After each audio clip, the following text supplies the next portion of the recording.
Hey guys, it's Woody the Unexceptional Gamer, and this is a game of domination on Kowloon. So Kowloon is one of the new maps, and I'm going to be talking about it, maybe the gameplay a little bit, and look at the opening sequence here with the jet flying over. Very, very cool. The gameplay, and then some of the other maps that you're not looking at. So as everybody knows, there are 4 new map packs that have just come out as I record this, and this is the first day that I've played them. They are, let's see if I can test my old man memory here, Kowloon, Discovery, Stadium, and Berlin Wall. And let's go through them one by one. Kowloon, it's early to tell how they really play, but I think Kowloon is going to be one of the most competitive back and forth type maps. One thing that's true of all the maps is the B flags are fairly easy to defend. And what that means is that oftentimes the team that gets the B flag gets a really big win. If you think about Sub Base from Modern Warfare 2, or if you think, he's doing the zip line, I'm going to right here.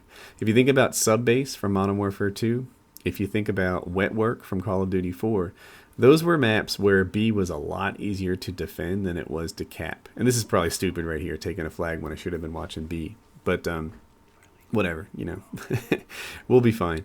So In 3 of the 4 maps, this is the exception, I find B really easy to defend, and that kind of leads to games that can turn out kind of lopsided. So yeah, so that's kind of how I predict that these things are going to play.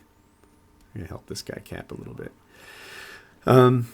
So let's see, Berlin Wall, B is really out in the middle, but Berlin Wall plays super well. We played a bunch of headquarters on it, and it plays super well in that game mode. I bet a lot of these would play well in headquarters. This thing about headquarters is it's not just about holding that middle of the map and keeping them on their side. It's about running all over, and I think it's easier to get good map play on a headquarters game than it is on, say, a domination game, where, you know, if the middle's too easy to hold, that's a problem.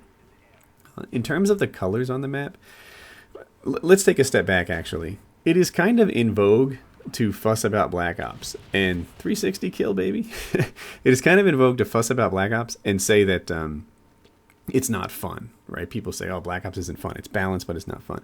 I disagree with that. I think Black Ops is fun. I think it's a pretty good game.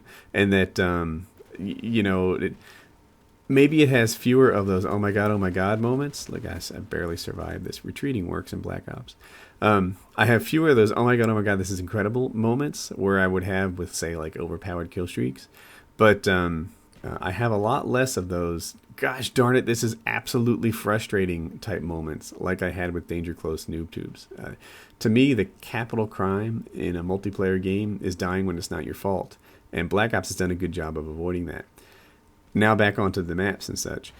The thing that Black Ops hasn't done a really good job of avoiding are ugly maps. If I look around, what am I seeing here? Grayish blue, grayish red, grayish orange. What do we have here? Some grayish brown. And that seems to be the color scheme. Even the snow maps. Have you guys been outside in the snow? It's beautiful. If you go outside in the snow, you're like, wow, this is shimmering and brilliant and lovely. And if you go into a Black Ops snow map, somehow they make fresh snow seem dirty and ugly. And yeah, why'd they do that? So, you know, fresh snow is like the cleanest, beautiful weather condition around, and yuck. So, I will say, however, that Stadium, one of the new maps, breaks that mold. Stadium, to me, has a color scheme that feels borrowed from Terminal. And I didn't love the way Terminal played, mostly because of the way Noob Tubes worked in that game. But I love the way it looked. I think Terminal is one of the best looking maps ever to be in a Call of Duty series. And that's cool. In terms of colors, do you remember when they brought the COD 4 maps back into Modern Warfare 2? That was gorgeous. I loved seeing that. They freshened up the pastels in blue on Crash. They freshened up the interiors of the building in Overgrown. So that was really, really cool. I wish that, you know, that was kind of a standard. Now, you can't go overboard. Carnival was almost like a type of camouflage, it seemed, because it was like crazy colors. But yeah, making it nicer looking than what you're seeing on the screen here would be a very good idea. So maybe in the next map pack they can freshen it up a bit. I'd love that.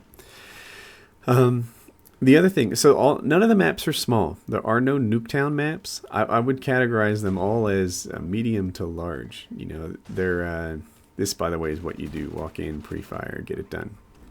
I'm going to talk about pre-firing again in a second. So I don't.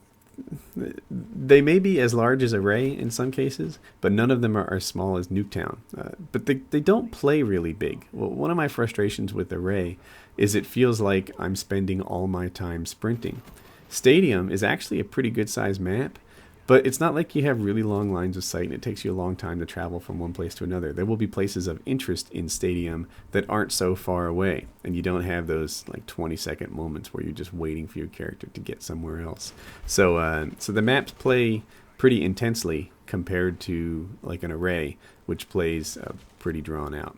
Yeah, some bad decision making there. I didn't quite realize I was standing in front of their spawn when I called in the napalm, but hopefully I get some back with it. The thing I want to talk about was pre-firing. So to say that I discovered pre-firing just recently, it sounds kind of dumb. Every bit as dumb as to say I discovered the red dot so recently, like I did in another video. But what I've altered my playstyle so that when I walk into rooms, I hip fire. And hip firing this game is really powerful, more powerful than I knew. I used to have this notion that if I hip fired, then bullets missed and I killed slowly. The idea was to get your sights up. Now I have this notion that I should be walking into gunfights, hip firing, and then bring the sights up later. And I've kind of known it, but I didn't really train myself to do it until more recently. And it's helped me a ton to just walk in on unsuspecting people and fire even before I get started. And tonight I was actually in a lobby, and Wings, Onslaught, and I were talking about accuracy. I get lucky this guy didn't know I was there. And they were talking about accuracy as a measure of a player. And Onslaught said something interesting. It tells you about the guy's play style, but it doesn't really measure how good they are. So I really like the way he thought about that. It is true that being accurate, that snapping on a target is incredibly important to being good at this game. But I don't think that number represents how much you're really snapping in the target. If you rush around with an SMG, I end this game poorly. If you rush around with an SMG, then your accuracy is going to be lower than it would if you say you rush around with a shotgun. Like my accuracy with a shotgun is like 65% or something like that. That's just the nature of the gun. You usually get hits when you shoot the thing.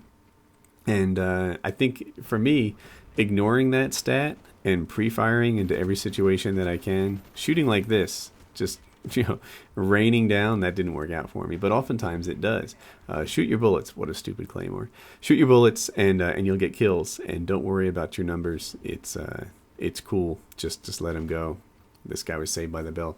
Anyway, people ask me to bottom line it, are the new maps worth it? To me, absolutely yes. You'll get your value out of the maps.